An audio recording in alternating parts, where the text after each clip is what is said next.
À Samuel Churin, bonsoir. Vous Bonsoir. êtes comédien, porte-parole de la coordination des intermittents et précaires du spectacle.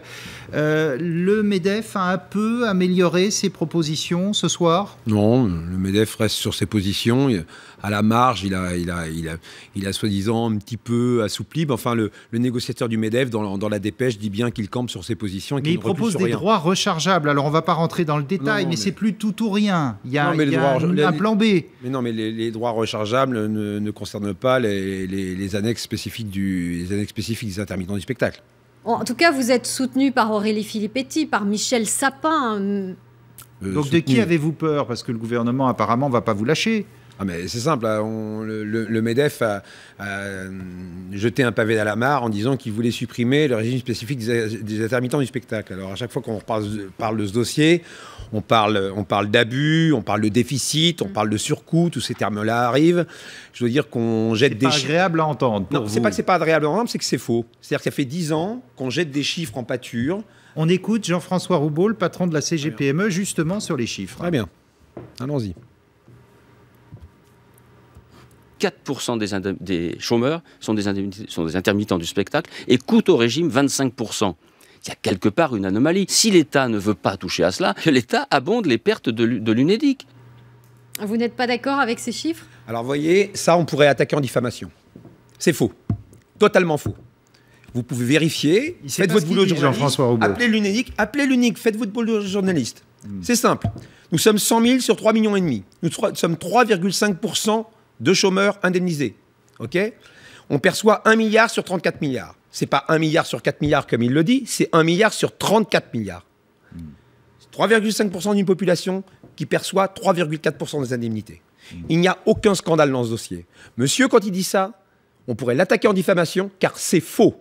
Cette histoire de un quart, Madame Parisot l'a dit dernièrement, parce Hier que soir sur ce plateau. tous les gens du MEDEF, quand on discute avec eux, en off, ils nous disent « Oui, vos analyses sont exactes ».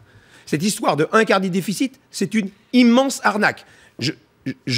Pour vous expliquer par l'absurde, imaginez le jour où l'assurance chômage est déficitaire d'1 milliard d'euros. Nous, on reste stable à 1 milliard. Ça fait 1 milliard sur 1 milliard, on serait responsable à 100% du déficit. On serait les seuls chômeurs. Mais c'est stupide. En ce moment, on représente 1/30 des dépenses. Est-ce que le patronat veut refiler le bébé à l'État? Tout simplement de dire, nous, on ne veut pas payer, que l'État prenne ses responsabilités. Écoutez, le patronat veut rendre des gens fragiles et pauvres encore plus pauvres. C'est ça qui se passe. Nous en avons marre d'être traités de privilégiés. C'est terminé, ça. Il y a 100 000 intermittents indemnisés, il y a un intermittent sur 2 qui n'est pas indemnisé, il y a un chômeur sur 2 qui n'est pas indemnisé dans le pays. Vous savez pourquoi le MEDEF nous attaque? Le MEDEF nous attaque pour une raison très simple. C'est que dans les années 60, dans une période de plein emploi, nous étions les seuls à avoir des contrats courts. Donc on a répondu par un régime spécifique, ça n'avait rien à voir avec l'exception culturelle. On a répondu par un régime spécifique pour répondre à ce type de contrats courts, à des pratiques d'emploi. Bien. Maintenant, ces pratiques d'emploi sont la norme. Le patronat réclame de la flexibilité, il y a des contrats courts partout.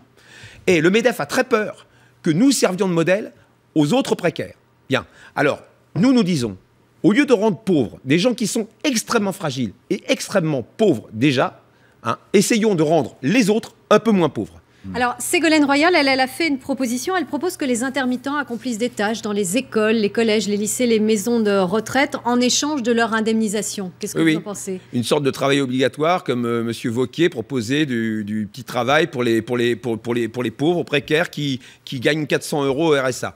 Mais je répondrai à Mme Royal que moi, avant, il fut un temps où effectivement, je faisais ce travail-là. J'étais, en plus de comédien, j'intervenais dans les lycées pour les bacs théâtre, etc. Ça, je ne peux plus le faire.